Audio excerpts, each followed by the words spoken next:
عقل مندوں کے لیے ایک زبردست مثال. ہم تربوز خریدتے ہیں، واٹر میلن. مثال کے طور پہ 5 کلو کا ایک تربوز ہم نے خریدا، اور جب اسے کھانے لگتے ہیں تو پہلے اس کا چھلکا اتارتے ہیں نا.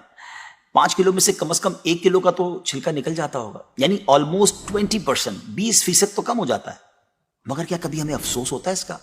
کہ ہم سوچتے ہیں کہ ہم نے تو تربوز چھلکے کے ساتھ خریدا ہے، چلو آج چھلکے کے ساتھ ہی کھا لیتے ہیں. ایسا نہیں کرتے نا.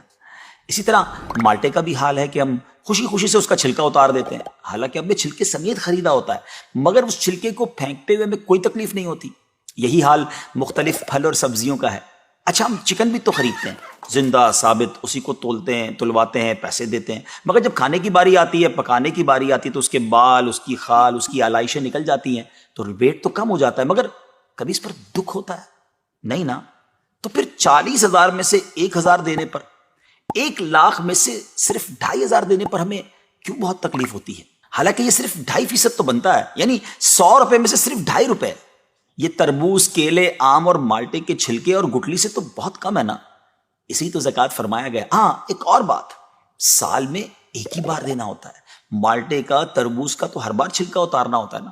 یہ 100 روپے میں سے 2.5 روپے یا 1,00,000 میں سے 2,500 روپے سال میں ایک ہی بار دینا ہوتا ہے، اور اسی کو زکوٰۃ کہا گیا.